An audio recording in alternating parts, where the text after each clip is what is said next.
profiter sur 2 séances. Le CAC est en baisse, moins 1%. BFM Business, BFM Crypto, les pros. L'avenir est le seul endroit où on est tous certains de passer le restant de nos jours. L'avenir a son rendez-vous chaque vendredi. Les pros, les cryptos, parce que les blockchains et les cryptos contiennent sans doute une fraction de notre avenir. 16h35, on est vendredi, ils sont là, nos pros. Claire Balva, bonjour Claire. Bonjour Guillaume. Bienvenue, experte crypto indépendante. Owen Simonin nous rejoint aussi. Bonjour Owen. Bonjour. Sa chaîne YouTube Asher, il est aussi à la tête de Meria. Et puis en ligne avec nous, Vincent Bois depuis les bureaux d'IG. Bonjour Vincent. On est ravis de vous retrouver. Vincent, il faut nous dire de quel bois les cryptos sont faites. Justement, le Bitcoin qui repart à la baisse, là, avec d'ailleurs les marchés traditionnels. Bitcoin qui repasse sous les 22 000 $ après la superbe hausse du début de l'année. Est-ce que c'est le premier tournant de l'année là qu'on est en train de vivre sur le prix, le cours du Bitcoin ? Alors pour le moment, c'est simplement un retour en arrière ou en tout cas une consolidation. On n'est pas allé chercher les 25 000 qui permettrait peut-être de valider ce retour haussier, cette tendance haussière.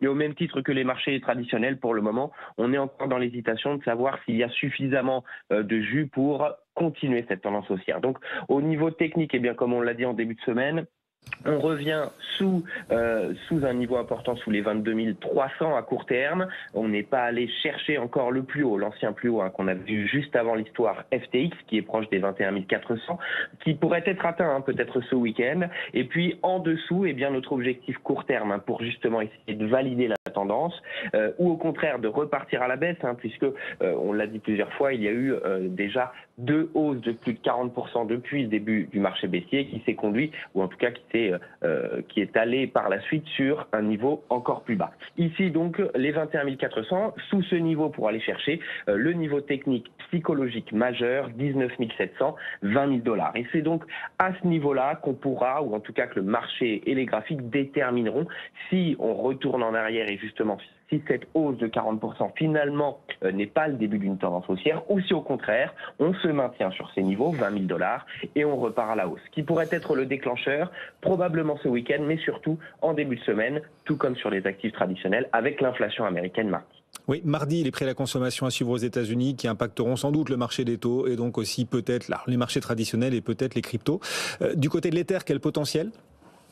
Alors l'Ether, de la même façon, eh bien retour en arrière, échec à venir franchir les 1700, 1730 $. Ces 1730 $, c'est un niveau de support qu'on a éprouvé à plusieurs reprises 2021, 2022, et puis qui est devenu résistance et donc qui bloque la tendance. Nouvel échec donc sous ce niveau durant les dernières séances, retour en arrière. On est allé chercher les 1520, 1540. Actuellement, on se situe sur ce niveau. C'est un oblique à court terme. Sous ce niveau, eh bien de la même façon, comme pour le Bitcoin sur les 19 700, 20 000 $, qui est, je le rappelle, l'ancien plus haut historique, 2017-2018. Pour l'Ether, eh bien, c'est les 1400, 1420 $. Donc, de la même façon, pour moi, il faut aller chercher ce niveau. Et c'est à ce niveau-là qu'on déterminera, en tout cas qu'on pourra déterminer s'il y a un rebond et qu'on essaye de valider la tendance haussière, ou si au contraire, c'est un retour en arrière sous ce niveau et donc probablement d'aller chercher des nouveaux plus bas, plutôt vers les 1200. Donc, actuellement,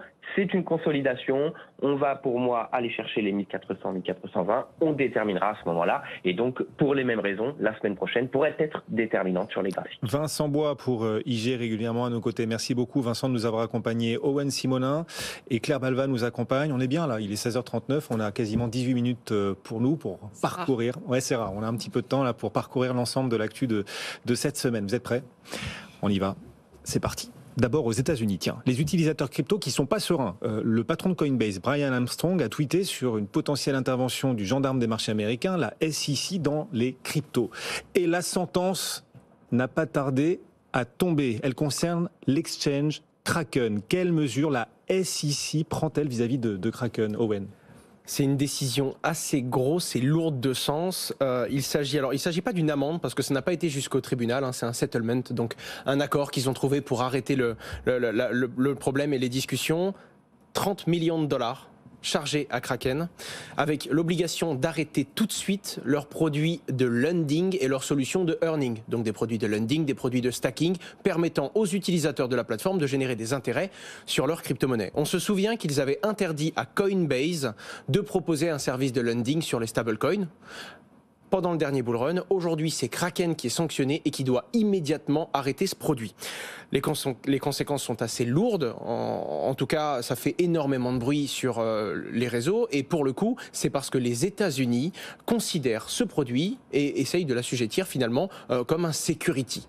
Et à ce moment-là, sans avoir l'autorisation de proposer ce genre de service, Kraken, et comme la plupart des autres sociétés américaines, n'auraient pas le droit de proposer ce service. Ce qui fait énormément de bruit sur les réseaux, c'est qu'il y a quelques acteurs régulés et vertueux aux États-Unis, comme Coinbase en bourse et comme Kraken, finalement, qui, si je dis pas de bêtises, a commencé à San Francisco. Et ce sont eux qui se font sanctionner et corriger par la Security Exchange Commission, alors qu'on avait des FTX, alors qu'on avait énormément de structures comme des Celsius qui se sont du coup et qui ont affecté directement les portefeuilles des utilisateurs particuliers. Alors que ces structures-là, qui n'ont pas eu, entre guillemets, de défaut, se font sanctionner et se font taper sur les doigts. En attendant, le deuxième niveau de lecture de cette actualité est assez folle, et je vais te passer la parole, Claire. On se retrouve pour une fois sur une décision américaine qui n'est pas pro-business et qui, pour moi, laisse une énorme opportunité à l'Union européenne, oui. Et c'est très rare que ce soit dans ce sens-là, finalement. C'est vrai que ce que vous décrivez là, on aurait pu l'imaginer en Europe. C'est très nous, tout à fait. C'est incroyable. Ça veut dire que le gendarme des marchés aux États-Unis a dans le nez, a dans le pif le stacking. Enfin, est-ce que ça aura un impact plus global sur le marché crypto, sur les acteurs de l'écosystème, Claire ? Forcément. Alors déjà, on peut se demander si cette décision va s'arrêter à Kraken ou si d'autres plateformes aux États-Unis vont être concernées, notamment en ce qui concerne les produits de staking, puisque le lending, finalement, on avait été un peu habitué avec la décision qui avait été prise au sujet de Coinbase. Mais là, on se pose la question de, finalement, est-ce que c'est juste une question de configuration juridique ou est-ce que le régulateur a vraiment dans le nez tous ces produits de stacking, auquel cas, un certain nombre de plateformes pourraient devoir également arrêter leur service. Et pour moi, ça pose surtout la question de la stabilité juridique aux États-Unis. Et c'est vrai que souvent, en Europe, on se plaint un peu de notre réglementation et on envie aux États-Unis je dirais, le laisser-faire du régulateur. Mais ce qu'on réalise aujourd'hui, c'est que la SEC a très peu communiqué sur le sujet crypto, a fait très peu de communication claire finalement pour dire ce qu'on avait le droit de faire, ce qu'on n'avait pas le droit de faire. Résultat, quand ils se rendent compte qu'un produit ne correspond pas à ce qu'il vaudrait, ne correspond pas à leur conception de ce qu'est ou de ce que n'est pas une security, ben finalement la SEC peut faire tout fermer. Et donc ça crée un contexte juridique assez ambivalent que reprochent d'ailleurs un certain nombre de plateformes qui disent mais du coup on est obligé de mettre nos activités globales ailleurs, typiquement aux îles Vierges britanniques, aux îles Caïmans, etc., et de créer une entité dédiée aux États-Unis pour les clients américains, mais finalement, notre activité globale ne va pas être aux États-Unis, mais plutôt dans un paradis fiscal. Alors l'autre niveau de lecture, Owen le disait, c'est que la clarté finalement de la réglementation européenne qui arrive pourrait attirer aussi ces acteurs-là qui se diraient, ben, finalement, au moins en Europe, on sait ce qu'on a le droit de faire et pas le droit de faire. Incroyable. Encore faut-il que le régulateur européen ne se dise pas, mais puisque les États-Unis ont interdit ça, on va l'interdire aussi.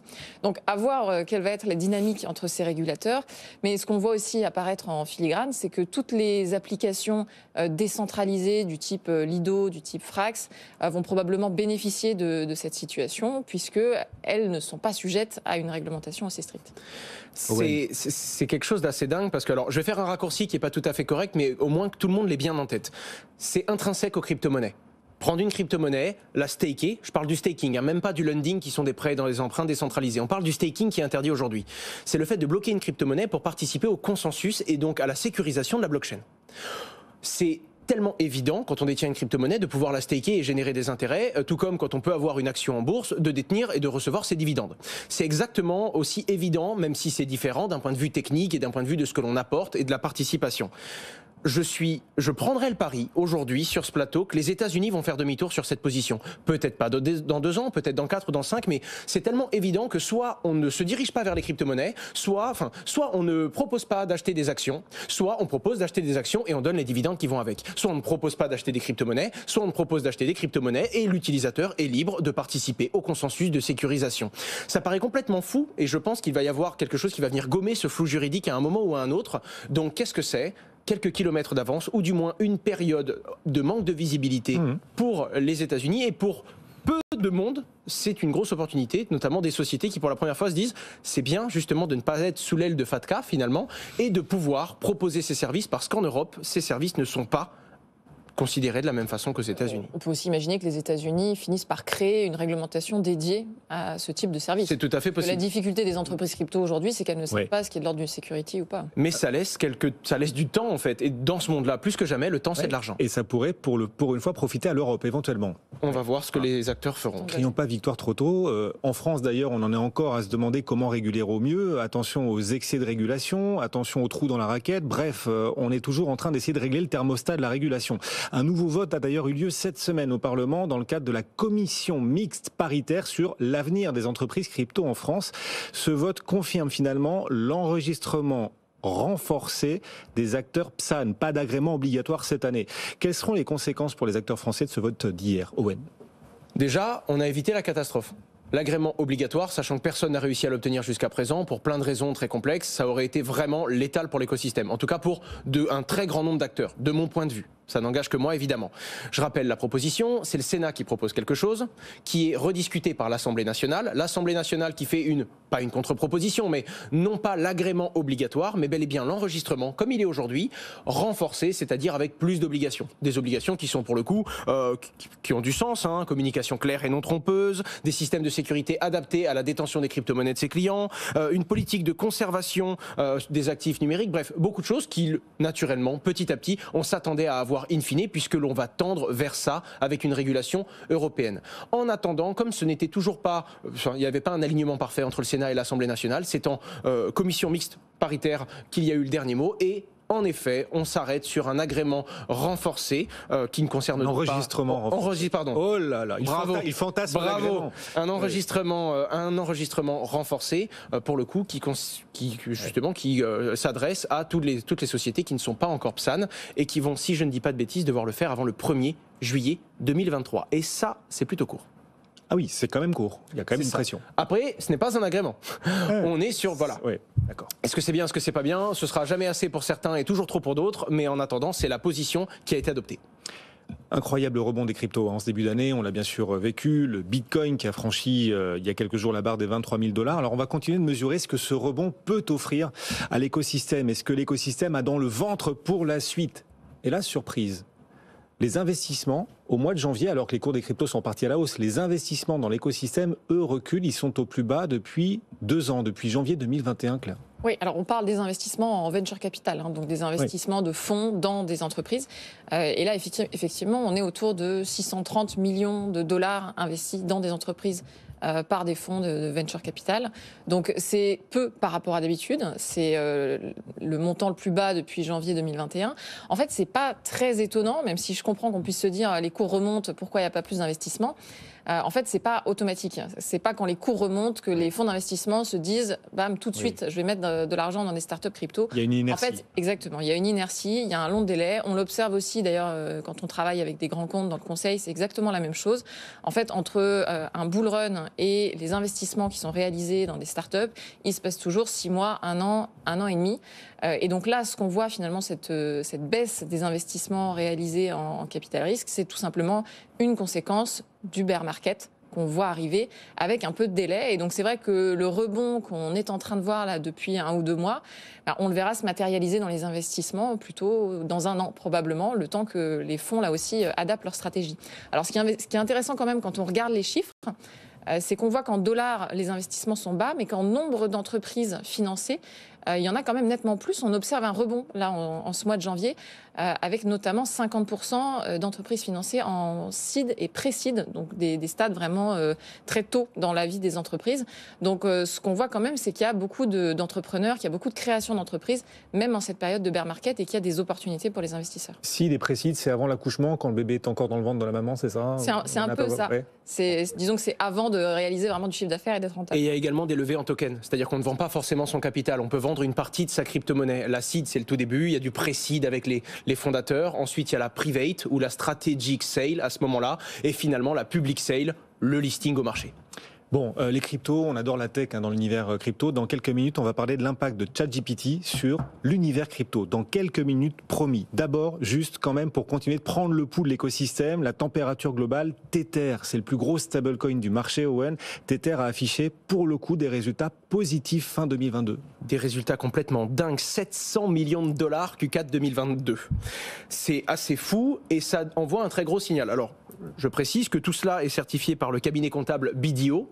Encore une fois, on a ces informations n'ont de valeur que leur parole et la crédibilité de ce cabinet, mais ça veut dire beaucoup de choses. Déjà, l'USDT, contrairement à l'USDC, n'est pas aussi audité, public, et donc est considéré pour beaucoup comme le mauvais élève, celui qui ne donne pas tous ses chiffres et ne donne pas tous ses résultats. Qu'est-ce que l'on apprend ? Premièrement, 700 millions de dollars de profit, Q4 2022, quand la plupart de l'écosystème crypto-monnaie n'allait pas bien. Deuxième chose, ils ont remboursé 300 millions de dollars de prêts, donc ils ont réduit les dettes qu'ils avaient. Troisième chose, ils ont éliminé totalement les commercial papers qu'ils avaient dans leur stock. Je rappelle que le modèle d'un stablecoin centralisé, c'est émettre des stablecoins sur la blockchain et garantir un pour un la parité avec des équivalents cash. Avec une augmentation des taux directeurs, le fait de détenir des monnaies, des fiat pour le compte de ses clients devient une activité très rémunératrice sans prendre trop de risques du coup avec les placements fiduciaires, et ça ne m'étonnerait pas que si ça continue ainsi, comme les crypto-monnaies sont plutôt basses et que beaucoup de gens sont sur des stablecoins, Tether continue d'afficher de très très beaux résultats, si tant est que ces données soient justes. Pourquoi si tant est que ces données soient justes ? Parce qu'à part le certificat du cabinet comptable, et on a déjà eu des différences, mais voilà, si le cabinet comptable est totalement fiable, et dans la crypto-monnaie, on se méfie de tout le temps, si c'est le cas, ça fait une très très bonne image, et en tout cas, c'est une belle cash machine qui fonctionne correctement pour Tether. Il y a une autre bonne nouvelle pour les stablecoins, on en parlait avec Alexandre Stachenko sur ce plateau il y a quelques jours, les règles plus prudentielles de Bâle notamment laissent les coudées relativement franches aux banques qui souhaiteraient recourir aux stablecoins, et puis du côté des géants du paiement, Visa, le géant mondial des paiements, Visa drague aussi cet écosystème stablecoin, Visa marque un certain intérêt pour de futurs paiements en stablecoin, Claire. Oui, intérêt encore manifesté cette semaine, puisqu'il y avait un événement Starkware, donc vous savez, cette surcouche par-dessus Ethereum, événement qui était organisé à Tel Aviv, et le responsable des crypto-monnaies de Visa a confirmé leur stratégie concernant les stablecoins et a notamment parlé de la possibilité de faire ce qu'on appelle du settlement, donc des sortes de transactions, si vous voulez, en stablecoin sur les surcouches d'Ethereum. Donc c'est assez ambitieux, notamment parce qu'il a comparé ça finalement au système SWIFT, en disant qu'avec SWIFT, les choses étaient un peu rigides et donc les stablecoins pourraient leur permettre de fluidifier un certain nombre d'opérations. Alors ça paraît dingue quand on se dit un géant des paiements envisage d'aller sur les Layer 2 Ethereum. En fait, quand on regarde la stratégie de Visa, c'est très logique et c'est pas si disruptif par rapport à ce qu'ils avaient déjà annoncé. Visa, c'était le premier acteur du paiement à accepter les règlements en stablecoin, notamment en USDC, dès mars 2021. Donc c'était quand même très tôt. Et puis surtout, là, on a vu début janvier un papier de Visa sur ce qu'on appelle dans le jargon l'account abstraction. Alors c'est en fait la possibilité de faire des paiements automatisés via des wallets, via des portefeuilles auto-hébergés. Donc c'est en gros la possibilité de faire comme des virements programmés, ce que vous faites avec vos comptes bancaires, mais de le faire en ayant toujours la possession de ces actifs. Et donc Visa travaille en fait très sérieusement sur tous ces sujets, notamment sur les surcouches Ethereum comme Starknet, Starkware. Et ce qu'on voit, c'est que c'est un acteur du paiement qui a visiblement recruté des profils d'assez haut niveau, qui travaillent sur ces surcouches, qui travaillent sur les paiements en crypto-monnaie. Et donc c'est intéressant de voir à quel point un acteur aussi gros que celui-ci se positionne sur ces sujets-là et va pouvoir probablement travailler demain avec des banques ou avec des grands comptes pour proposer ce type de solutions qui vont arriver dans les mains du grand public. Voilà. Visa, rester dans le coup et peut-être avoir une certaine longueur d'avance sur ses concurrents aussi par les stablecoins et les cryptos. Vous vouliez ajouter un mot là-dessus, Owen ? Pas du tout. On est bon ? Bon. ChatGPT dans un instant, promis. Tiens, juste avant quand même, quel impact la géopolitique a-t-elle aussi sur le développement de l'écosystème crypto ? On va prendre la direction de la Russie. Oui. La banque la plus importante de Russie, Sberbank, va lancer sa propre plateforme de finance décentralisée, c'est ça ? C'est ça, alors c'est la théorie, hein. C'est pas encore sorti. Oui. Mais effectivement, Sberbank, alors moi je ne connaissais pas, mais c'est quand même une banque qui a 110 millions de clients, plus 1 million de clients entreprises. Donc c'est vraiment une très grosse banque russe. Et c'est une banque qui a un historique dans la crypto, puisqu'en mars 2022, ils avaient obtenu une licence de la Banque centrale russe pour pouvoir émettre et échanger des actifs numériques. Et ils avaient aussi lancé un ETF blockchain qui permettait d'avoir une exposition, notamment à des entreprises comme Coinbase ou Galaxy Digital. Donc c'est une banque qui avait déjà fait ses propres marques dans l'écosystème l'écosystème crypto. Et là, effectivement, ils annoncent une plateforme DeFi qui serait basée sur Ethereum et qui serait notamment compatible avec MetaMask. Donc, c'est une plateforme qu'on pourrait utiliser en ayant un portefeuille self-custodial, un portefeuille auto-hébergé. Donc, c'est quand même un grand pas en avant. Et ils annoncent des premiers tests au mois de mars et des premières opérations commerciales au mois d'avril. Alors, moi, ce que j'ai trouvé intéressant dans cette annonce, c'est que c'est typiquement le genre d'annonce qu'on pourrait aussi avoir d'une banque américaine ou européenne qui serait assez avancée sur le sujet. Et donc, finalement, même si aujourd'hui, on a des contacts qui sont coupés avec la Russie, on se rend compte que les banques russes, elles avancent un peu de la même manière que les banques européennes ou les banques américaines sur le sujet crypto. À voir aussi finalement comment ces banques russes qui ont dû se retirer d'Europe, se retirer des États-Unis suite à la guerre en Ukraine, adaptent leur stratégie peut-être pour pouvoir continuer aussi à toucher des marchés à l'international sans bénéficier des mêmes réseaux de paiement. Owen ? Non, on est bien ? Non, très clairement, on est très bien et la Société Générale avance beaucoup dans ce genre de direction et c'est compliqué parce qu'il y a un double jeu entre les établissements bancaires et le monde de la crypto-monnaie, mais je suis certain qu'on va avoir de plus en plus de grands noms qui se positionnent ainsi. Ce sera à suivre, hein, ce sera passionnant. Alors là, si de grandes banques françaises venaient à annoncer leur propre application de finance décentralisée... On en est loin encore, mais il y a déjà des activités dans la blockchain qui se font. On a vu des partenariats de custody être annoncés. Alors on parle toujours de security token et pas vraiment de crypto, mais on est presque dans une question de sémantique maintenant. Et donc ChatGPT, comme prévu pour terminer la cerise sur le gâteau, parce que certains cryptoactifs, effectivement, ont connu un grand succès dernièrement, lié au succès aussi de ChatGPT, Owen ? C'est complètement fou. 1 million d'utilisateurs en une journée, record absolu d'utilisation, des étudiants qui font faire leurs devoirs et qui donnent tout type de tâches à ChatGPT, OpenAI, l'intelligence artificielle, on en parle plus que jamais. Et naturellement, la blockchain, une surcouche technologique, a elle-même ses projets dans l'intelligence artificielle. Que ce soit un effet de mode ou que ce soit des projets qui étaient déjà positionnés. Alors attention, parce que ça y est, ça fait un mois il n'y a jamais eu autant de projets blockchain sur l'intelligence artificielle, Guillaume. Il y a même des anciens projets qui n'ont jamais fait d'intelligence artificielle qui rajoutent AI un petit peu partout dans leur pitch pour pouvoir lever des fonds. Qu'est-ce qu'il faut garder en tête ? Être prudent sur les tout nouveaux projets qui se lancent. Naturellement, les crypto-monnaies sont des tendances communautaires. Évidemment, quand on veut lever des fonds, quand on veut valoriser sa crypto-monnaie, on a tendance à dire qu'on est dans l'intelligence artificielle et qu'on avance. Il y a de nombreuses arnaques qui apparaissent naturellement, comme des fleurs qui apparaissent du jour au lendemain quand il y a enfin un sol fertile pour pouvoir poser des arnaques. Et à l'inverse, des projets comme par exemple Fetch, qui proposait son token, le FET, qui a pris 600% de hausse. Humans AI, qui proposait des NFT qui représenter des intelligences artificielles et qui permettait de les exécuter, qui également a fait x4 en quelques semaines. Oui, comme on sait qu'on est sur de la tendance de fond, on est sur de l'effet de mode et on sait que ça prend très vite. Les investisseurs ont entendu parler et tout comme certaines sociétés qui ont pris beaucoup de valeur parce qu'elles sont proches de l'intelligence artificielle, il y a des crypto-monnaies qui s'envolent, notamment la crypto-monnaie NIR, une grosse crypto-monnaie qui a annoncé se rapprocher de cet écosystème et qui a fait une très grosse bougie verte. Et il y a même Tier10K, qui est un compte Twitter qui donne des très bonnes informations et qui est très souvent accurate sur la réalité de ce qui se passe, qui a fait une blague et qui a dit que si FTX était renommé FTX AI, il pourrait rembourser tout le monde d'ici ce soir. Ah, énorme. Encore une fois, la tendance de fond valorise beaucoup de choses, mais attention, ça peut être éphémère. L'impact de ChatGPT, et puisqu'on est en pleine période de conflits sociaux en France, vous savez que la CGT est maligne, elle surfe aussi les tendances et elle a créé l'intelligence artificielle ChatCGT. Vous y allez, vous tapez votre nom ou n'importe quoi et vous aurez une réponse de ChatCGT aussi. Ah oui, ça vaut le coup, c'est très rigolo. Après, ça leur fera du trafic, mais bon. On va tester ça. C'est rigolo. Merci à tous les deux de nous avoir accompagnés. Claire Balva, experte crypto indépendante. Salut Claire, merci beaucoup Owen également. Un plaisir. Régulièrement à nos côtés en plateau et de toute façon chaque vendredi également pour nous accompagner, Owen Simonin, ses équipes, sa chaîne YouTube Asher. Combien d'abonnés, Owen ? 610, 15. Ouh.